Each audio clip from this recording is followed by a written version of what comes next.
Әнкарада 14 сағат. Исәнмесез мөхтәрәм тыңлаучылар, бүген 2025 елның 1 декабры дүшәмбе сез турыдан-туры эфирда Төркия Авазы радиосының татар телендәге тапшыруларын тыңлыйсыз.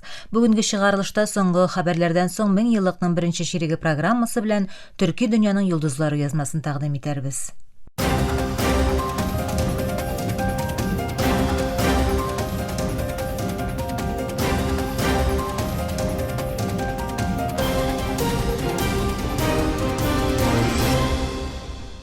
Соңгы хәбәрләр белән башлыйбыз. Рим папасы Лев 14-нче Төркияне диннәр татулыгы нисбәтеннән үрнәк буларак мактады һәм күпчелеге мөселман булган җәмгыятьнең христианнар белән бергә яшәвенә игътибарны җәлеп итте.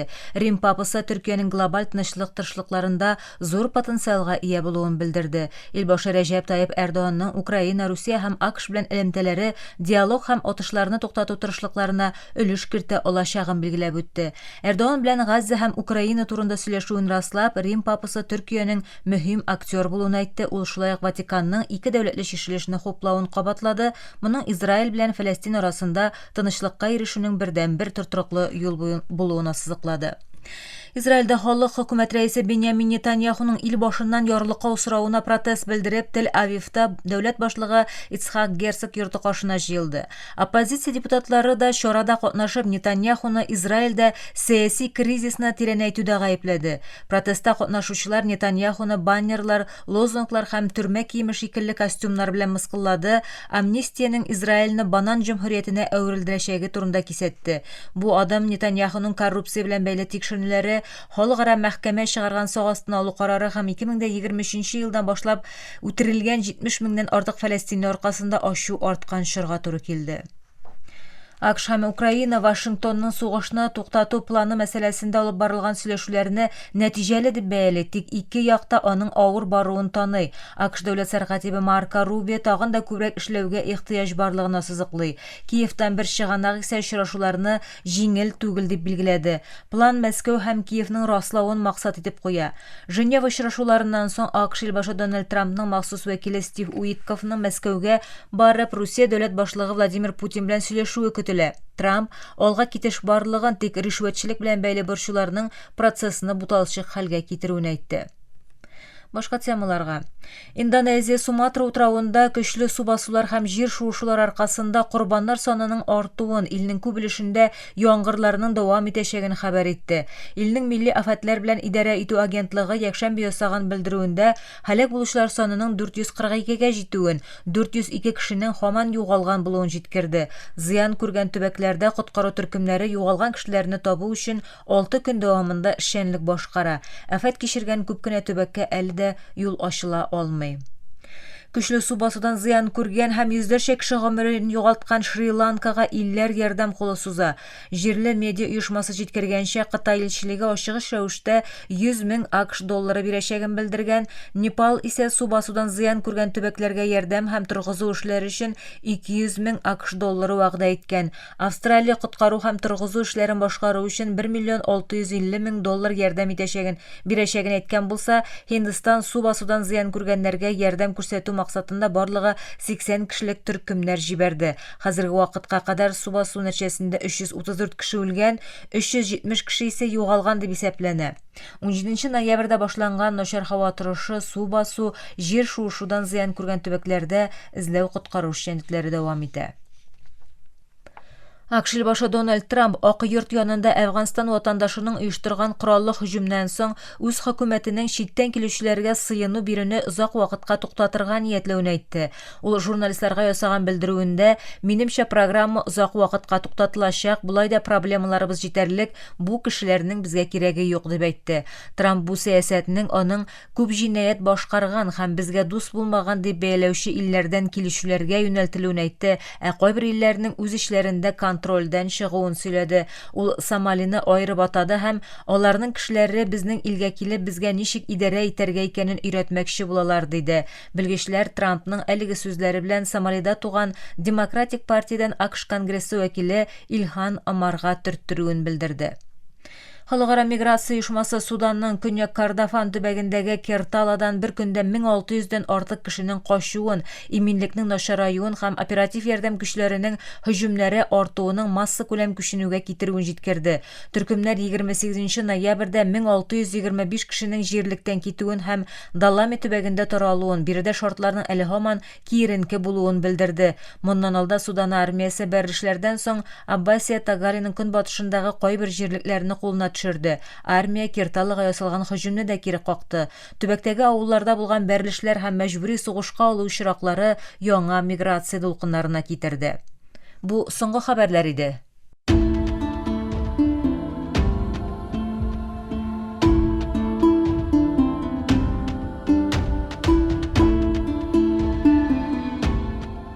Мең еллыкның беренче ширеге.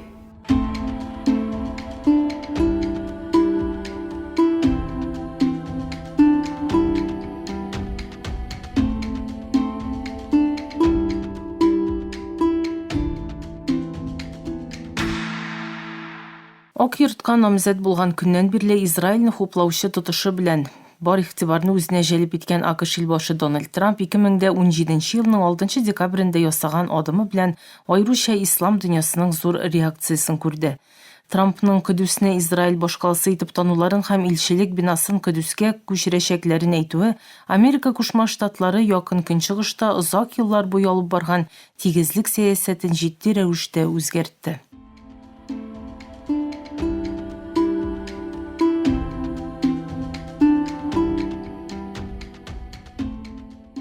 Ислам географиясыннан зур реакция күргән карардан соң Истанбулда чираттан тыш җыелган Ислам хезмәттәшлек оешмасы да Көнчыгыш Кудүсне бәйсез Фәләстин дәүләте башкаласы буларак тануын игълан итте.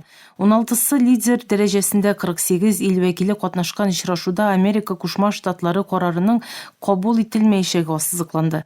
Трамп җитәкчелегенең Кудүс белән бәйле карары озакламый Берләшкән Милләтләр оешмасы гомум шурасына да җиткерелде. 2017 елның 21 декабрендә Төркиянең инициативалары белән әзерләнгән карар өлгесе АКШ һәм Израильнең барлык киртә кую тырышлыкларына карамастан 9-га каршы 128 тавыш белән кабул ителде. БМОдагы тавышка кую нәтиҗәсендә Трампның Кудүсне Израиль башкаласы буларак танучы карарының халыкара хокукка каршы булуы ачыкланды. Ләкин Трамп җитәкчелеге Израильдәге илчелеген Тель-Авивдан күчерү карарыннан кирегә адым ясамады һәм 6 айдан соң илчелек бинасы Кудүстә ачылды.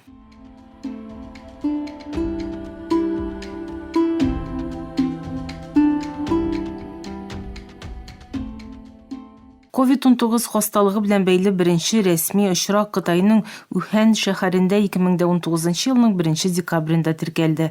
Илдә ноябрь аенда башланган, ләкин Пекин җитәкчелегенең шикләве белән кизү буларак җәмәгатьчелеккә ачыкланмаган COVID-19 очраклары белән бәйле видеоязмалар озакламый социаль медиа аша бар дөньяга җәелде. Моннан соң Кытай җитәкчелеге COVID-19-ны бөтен дөнья сәламәтлек саклау оешмасына эпидемия буларак рәсми рәвештә белдерде, ләкин узган вакыт эчендә хасталык башта калган Азия илләренә, аннары Америка Кушма Штатлары һәм Европа кыйтгасына таралды. Бөтен дөнья сәламәтлек саклау оешмасы глобаль дәрәҗәдә салган сүрәннән соң шактый ил тизлек белән шикләрен япты. Сәүдә һәм хезмәтне туктатты. Якынча 3 ел дәвам иткән кизүдә рәсми саннарга күрә 7 миллионнан артык кешенең гомере өзелде.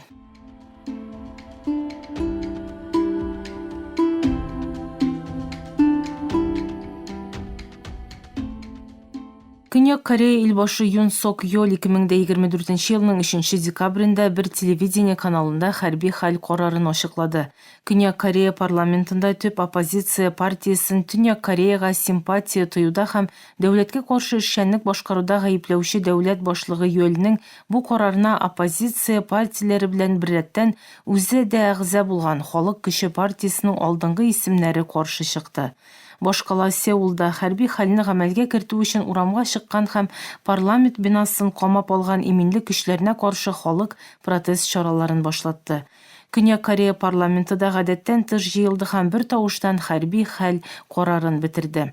Тавышка куюдан соң хәрби хәл карарыннан кирегә адым ясаган ил башы өчен парламент һәм конституцион мәхкәмә тарафыннан түнтәрелешкә керешү гаепләве белән импичмент барышы башлатылды һәм 4 айдан соң Юн Сок Йоль дәүләт башлыгы вазифасыннан алынды.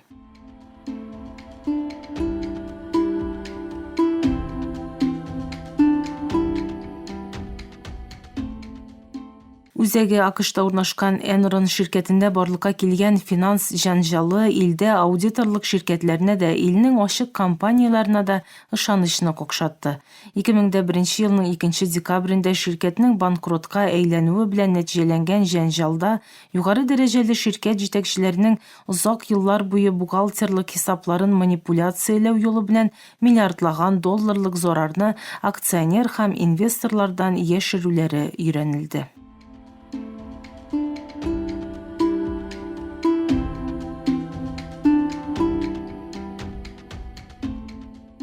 Расычылык белән көрәшнең символ исемнәреннән булган Нельсон Мандела 2013 елның 5 декабрь көнне 95 яшендә вафат була. 1950 еллардан бирле кара тәнлеләр корган Африка Милли конгрессы түшәме астында Көньяк Африканың расычыл режимына каршы көрәшкән һәм моның өчен 28 ел төрмәдә уздырган Мандела халыкара мәйданда арткан басымнар нәтиҗәсендә 1990 елда иреккә чыкты. Расычыл режимга каршы көрәшен илдә һәм чит илләрдә алып барган Мандела 1994 сайлауда җиңү яулап, Көньяк Африканың беренче кара тәнле илбашы булды.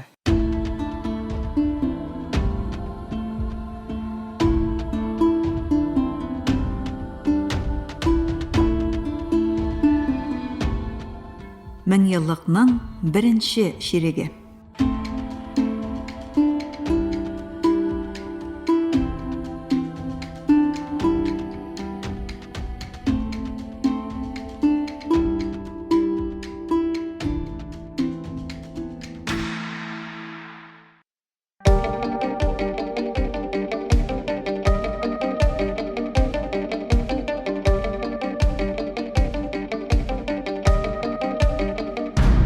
Türkiye Ovazı Radyosu her vaqtdagıcha yanıqızda.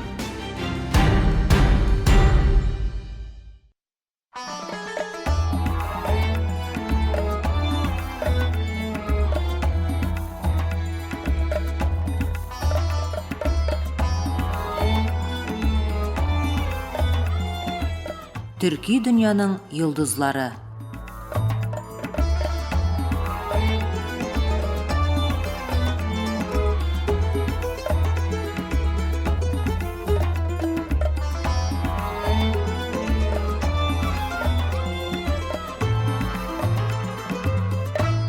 Мақтарам таңшар, халықара мөнәсәбәтләр бүлегече, фәннәр докторы Джемил Дуач Ипек язмасына негізләндеп әзерләнгән Төрки дөньяның йолдызлары тапшы тезмәбезнең бүгенге чаралышында төрекләрнең мәзһәб имамы, Имамы Азам Нуман Әбу Ханифа темасына тукталып узарбыз.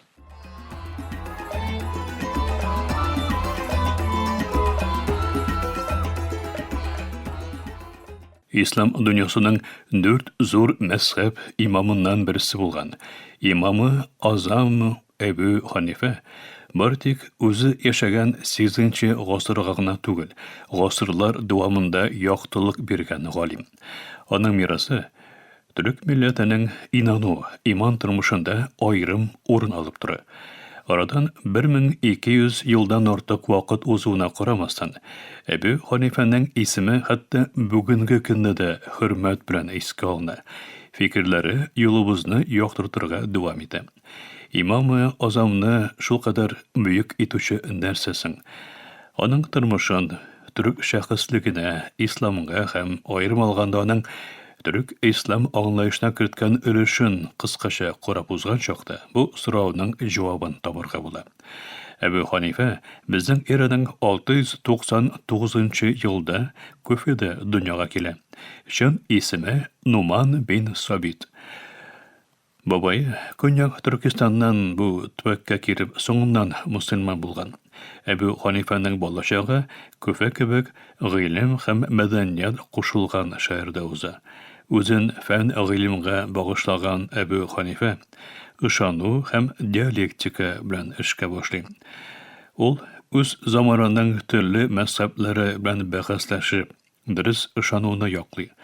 Соңыннан фикых гыйлеменә юнәлеп, бөек факиһе Хаммад бин Әбу Сөләйманның дәресләренә нәкъ 18 ел буе дәвам итә. Үзен шул рәвешле камилләштерә ки, мөгаллиме вафат булганнан соң дәресләрен дәвам иттерәчәк иң ярашлы кеше буларак кабул ителә һәм мөгаллим минбәренә ул үзе утыра. Күфәнең сәүдә үзәкләреннән, кибетләреннән фән гыйлем минбәренә кадәр барып җиткән шушы тормыш сәяхәте нәтиҗәсендә Әбу Ханифа үз тирәсендә киң талибә укучылар даирәсен булдырган мөдәррискә, укытучыга әйләнә. Шул рәвешле ки, ислам географиясының 4 ягыннан шәкертләр аның дәресләрендә катнашу өчен Күфәгә хәтле киләләр. Имамы Азамның дәресләрендә катнашучылар бары тик фикых кына түгел, әхлак белән хикмәтне дә өйрәнә иде. Әбу Ханифаның исламга керткән өлешләре санап бетергесез. Бар нәрсәдән элек ул үзгәргән шартларга җавап бирә алган сыгылмалы бер фикых мәктәбен булдыра. Аның исме белән телгә алынган Ханафи мәзһәбе нәкъ менә шушы рәвешле акыл һәм күчерүне берләштерә торган усул нәтиҗәсендә киң географияләрдә үз ителә. Имамы Азам бер яктан Коръәнгә һәм Сөннәткә бик нык бәйле булса, шул вакытта кеше акылының һәм вөҗданының тавышында тыңлап, саклык, уртачалык турында фәтвалар чыгара. Аның иман өлкәсендәге карашлары бүгенгә чаклы мөселман җәмгыятьләрен берләштерүче нигез булып тора. Мәсәлән, Әбу Ханифа зур гынах кылган кешене диннән чыккан дип санамый. Аның шушы тотышы нәтиҗәсендә җәмгыять эчендә күперләр җимерелми. Кешеләр гынахлы булсалар да, өммәт аң белеме эчендә кала ала. Бүгенге көндә дә дини сәбәпләр белән барлыкка килеп, көч кулланып кырыслык тураткан, мөэминнәрне бик җиңел генә читләштерүче шиктән тыш карашлар өчен Имамы Азамның саклык, уртачалык юнәлеше дару булып тора. Ул һәр вакыт бердәмлекне бозачак экстремаль идеяларга каршы акыллы фикер йөртүгә һәм түземлелеккә киңәш итә. Әбу Ханифаның тормышында әхлак һәм кыюлык, батырлык та мөһим урын алып тора. Ул үз чорындагы гаделсезлекләргә баш имәүче галим була. Әмәвиләрнең зулымына каршы Әхли бәйт яклы тотышы белән беленә. Хәзрәти Алинең нәселеннән килүчеләргә хөрмәте һәм мәхәббәте була. Ул гаделлекне урнаштыру өчен эшләмәгән көчкә каршы вазифа һәм дәрәҗә өчен ташламалар ясамый. Шуңа күрә төрмәгә утыртыла, газаплаулар күрә. Принципларыннан ваз кичмәүнең бәясен авыр түләргә туры килә бәлки, әмма ул гаделлек үрнәге буларак халык күңелендә үз урынын тагын да ныгыта. Аның вафат булуына кагылышлы төрле риваятлар булса да, киң таралган караш зинданда, төрмәдә агуландырылып шәһид ителүе. Аның җеназасында дистәләгән мең кешенең катнашуы кешеләрнең аңа карата булган гаять зур мәхәббәтен һәм хөрмәтен күрсәтә. Имамы Азам үзеннән соң золымга баш имәүче галим торышын мирас итеп калдыра. Әбу Ханифаның төрек ислам аңлаешына керткән өлешләре аеруча игътибарны җәлеп итә. Аның нигезләрен салган этикади дини юнәлеш аннан соңгы гасырларда төрек җирләрендә исламның үз итеп кабул ителүендә зур роль уйный. Урта Азиядә ислам белән дәрәҗәләндерелгән беренче төрек дәүләтләре Ханафи фикыхын сайлап ала. Бу сайлап алуда ханафилекнең кагыйдәләргә бәйле булуы фақат түземле корылышының төркиләрнең гырыф-гадәтләре белән тагын да күбрәк аһәңле булуының өлеше була. Мәсәлән, Госманлылар дәүләтнең рәсми мәзһәбе буларак ханафилекне үз итә. Шулай итеп, алар төрле кабиләләрдән һәм мәзһәбләрдән булган кешеләрне гаделлек белән идара итә алалар. Имамы Азам китергән сыгылмалылык, императорлык җирләрендә бердәмлекне һәм берлекне саклап калалган нигез була. Шул ук вакытта Ebu Hanifa'nın iman negizlerindeki qaraşları da şulay uq Türkiye jamiyetler arasında keng taralgan Maturidi inanu sistemasına şaganak ula. Büyük Türk alimi İmam Maturidi Ebu Hanifa'nın izinden yolundan barıp, ehli sünnetine ışanunu rasyonel negizde anladı.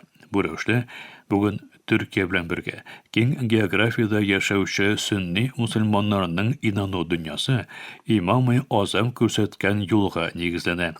Kıskası, Türk milletinin İslam anlayışı dip aytilgen şoqda, izke tışkan tüzümlülük, rasyonellik hem nıqlı şanu zor külemde Ebu Hanife kaldırgan miras.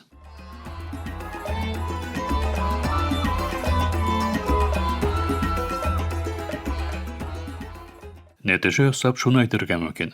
İmam-ı Azam Ebu Hanife, Türk İslam sivilizasyasının ruhi arxitektorlarından mağnavi mehmorlarından birisi. Ol, öz şırnağına tügül, qasırlardan sında zirekligi, gadilligi hem batırlığı bilen yoğuntuyası. Bugün meşitlerimizde okulgan fıkıh kitaplarından, göngüllerimizge kilip ornaşkan etiqad prinsiplarına, dini negizlerine kadar bek köp kıymette onun hizmeti, onun suluşu var. İmam-ı Azam'nın izinden baru qırı şıgargına tügül.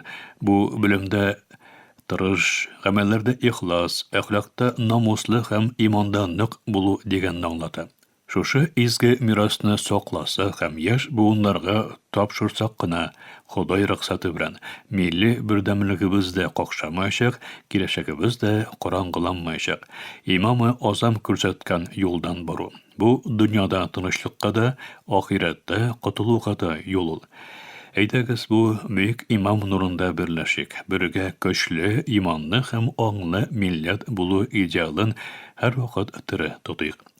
Şunu unutmayık, İmam-ı Azam'nın izinden bargan milletinin orkasın bir nindi davul da jimire almay.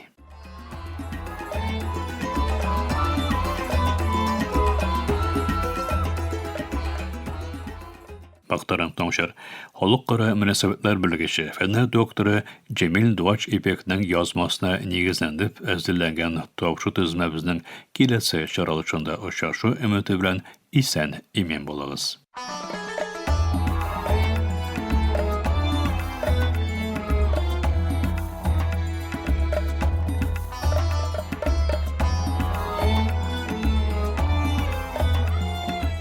Türkiye dünyanın yıldızları.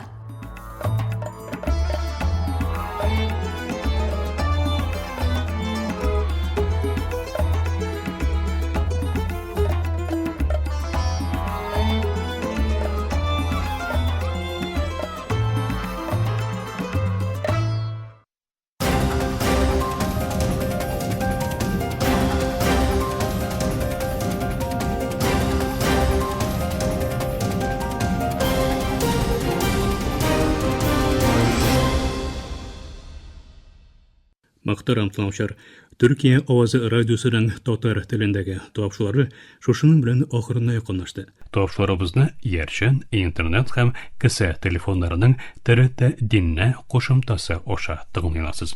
Bizim programma her gün Türkiye hem Qozan vakıtı bilen kındızgın saat 2'de 19 metrli qısqatlıqının 15.360 kilo kesişliğinden Türksat 3A hem Türksat 4A yerşine bilen www.trtdinna.com internet adresi oşa Vot is radio kanalından topşula. Yarta saatlik topşularımızdan qabatlawın Türkiye hem Qozan vakıtı bilen saat kişke 8. ortada 42 derece gün çağış yönelişindeki Türksat 3A hem Türksat 4A yerişleri bilen www.trtdinna.com internet adresi oşa hem kısa telefonlarının TRT Dinna koşumtası oşa. Vot West Radio kanalından tıgınılasız. Topşularımız turunda uy fikirlerigiz hem kengeş taqdimlerigizni kıtıp qalabız. Muhtaram tamaşalar, bizning adres latin harflari bilen PK 33 Yeni Şehir, Ankara, Türkiye. Poçta indeksi 06 443. Elektronik poçta adresimiz tatar@trt.net.tr. Elega biz sizin bilen sog'lashamiz. Efirda kelasi uchrashuvga qadar.